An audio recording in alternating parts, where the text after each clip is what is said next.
এবং মমতা ব্যানার্জি যেহেতু অভিযুক্ত মাননীয়া গাঙ্গুলি বলে একজন, তিনি রাজ্য মহিলা কমিশনের চেয়ারপারসন মমতার প্রিয় পাত্র, তাই পুলিশ আড়াল করছে।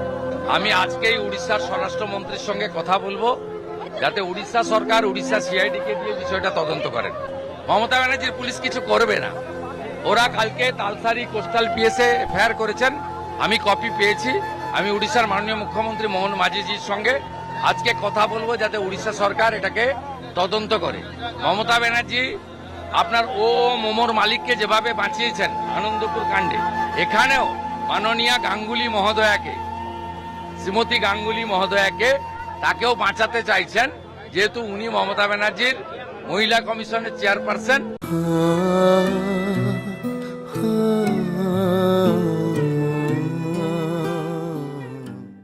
শ্বেতা ছাড়াও 5 জনের বিরুদ্ধে এফআইআর করলেন প্রিয়াঙ্কা সরকার। হ্যাঁ ভিউয়ার্স, প্রিয়াঙ্কা তার এফআইআর বয়ানে জানিয়েছেন তালসারিতে শুটিং এর আগে কোনো অনুমতি নেওয়া হয়নি, নিরাপত্তার দিকটিও নজরে রাখা হয়নি। এমনকি গুঞ্জন উঠেছে নায়িকা শ্বেতা নাকি রাহুলকে পানিতে ধাক্কা মেরেছিল।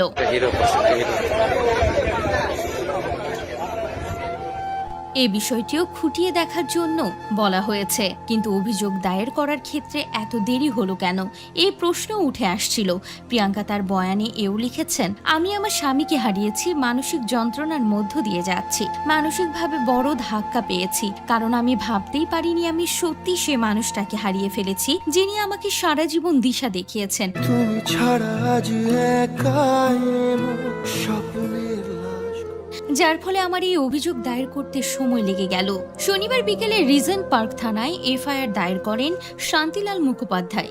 তালসারি সমুদ্রে অভিনেতা রাহুল ওরফে অরুণোদয় বন্দ্যোপাধ্যায়ের আকস্মিক মৃত্যুর ঘটনায় ভারতীয় ন্যায় সহিংসতার 106 এবং 240 ধারায় মামলা রুজু করা হয়েছে। তবে প্রিয়াঙ্কা ব্যক্তিগতভাবে অভিযোগ দায়ের করেছেন তালসারি থানায়। ভারতীয় ন্যায় সহিংসতার 106 ও 240 ও 3 ধারায় মামলা রুজু করা হয়েছে বলে জানা গিয়েছে। মোট 5 জনের বিরুদ্ধে অভিযোগ প্রিয়াঙ্কার। ভোলে ভাবা পারকারিকা ধারাবাহিকের প্রযোজনা সংস্থা ম্যাজিক মোমেন্টসের কর্ণধার শৈবাল বন্দ্যোপাধ্যায় ও লীনা গঙ্গোপাধ্যায় সহ পরিচালক Subhashis Mondal, floor executive producer Shantanu Nandi এবং প্রযোজক সংস্থার ম্যানেজার চন্দ্রশেখর চক্রবর্তীর বিরুদ্ধে অভিযোগ দায়ের করা হয়েছে। অভিযোগ অনুযায়ী তারা পরিকল্পিতভাবে অবহেলা ভরে এবং বিপজ্জনক পদ্ধতিতে শুটিং পরিচালনা করছিলেন, যা ঝুঁকিপূর্ণ। এর জেরে অভিনেতার মৃত্যু ঘটে। এছাড়াও রাহুলের মৃত্যুর ঘটনা জানাজানি হওয়ার পরে অভিযুক্তেরা মিথ্যা তথ্য প্রচার করেছেন বলে অভিযোগ করা হয়েছে সেই এফআইআরে। প্রযোজনা সংস্থা ও উল্লিখিত অভিযুক্তদের বিরুদ্ধে কড়া পদক্ষেপ দাবি করেছেন প্রিয়াঙ্কা।